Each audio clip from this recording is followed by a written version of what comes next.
So in honor of him just recently playing his 1500th game and just a little bit ago surpassing 1300 points, I chose a goal from my former roommate on the road, and I'm dating myself because those don't really exist anymore. Guys get their own rooms, but I chose Anze Kopitar's goal against Montreal the other night, and this guy is just such an incredible talent, incredible player.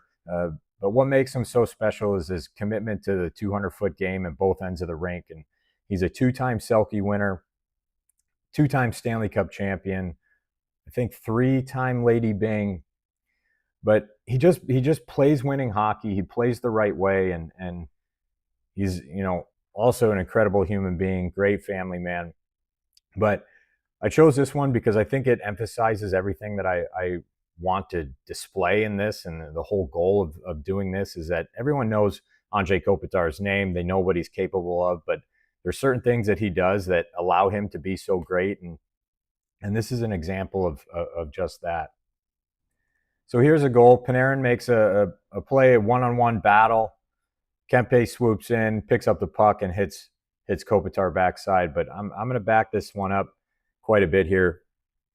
He does a good job here of, you can see that they've got three guys on one side of the ice, maybe a little bit of a messed up formation. They're trying to get a change. So what's impressive here is that Doughty, obviously with his experience and his caliber of play and his talent, he recognizes that. He recognizes that he needs to exercise a little bit of patience here and allow them to come up organized. That anytime you come up and the timing's off, then oftentimes you're not going to be successful.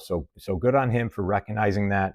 Comes back, want to come up organized. They get in their set breakout.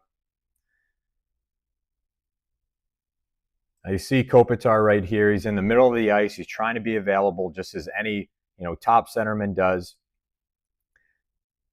Doughty elects to try the stretch play. They're a little bit of a broken play, but take note of Kopitar and Panarin right there. Now they're going to, by the time that they get back, they're going to be at least a zone and a half away.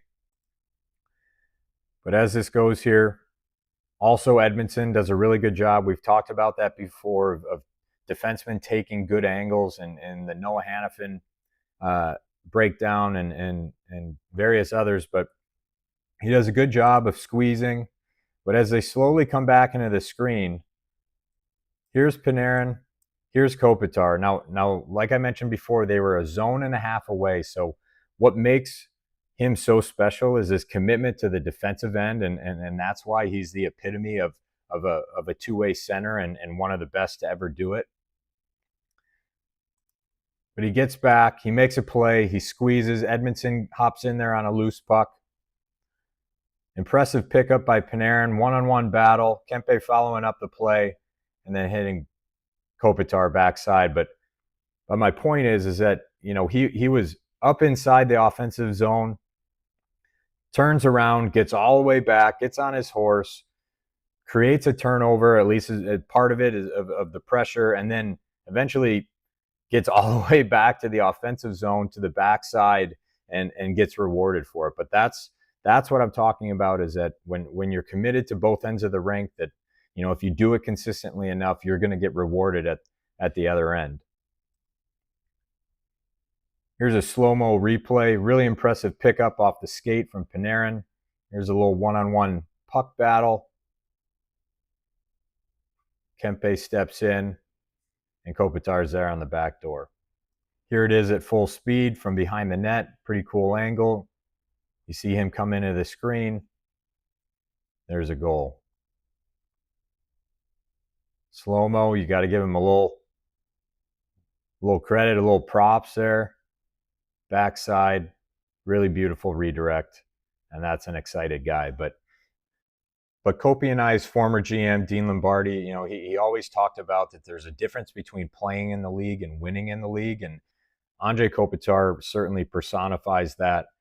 There's a reason why he's had the success that he's had, both personally and as a team, in cup winning and all the wins that he's been a part of. The reason why he's the leader of that team, why he wears the C. But this is just such a good example of his commitment to both ends of the rink, and then him getting rewarded couldn't be happier for him, and I can't wait to watch him in the remaining games of his last season. That he's truly one of the most special players of our era, and I'm certainly appreciative of my time spent with him, and I'm just so lucky to have been able to play with him and win with him, and this is just such a good example of that.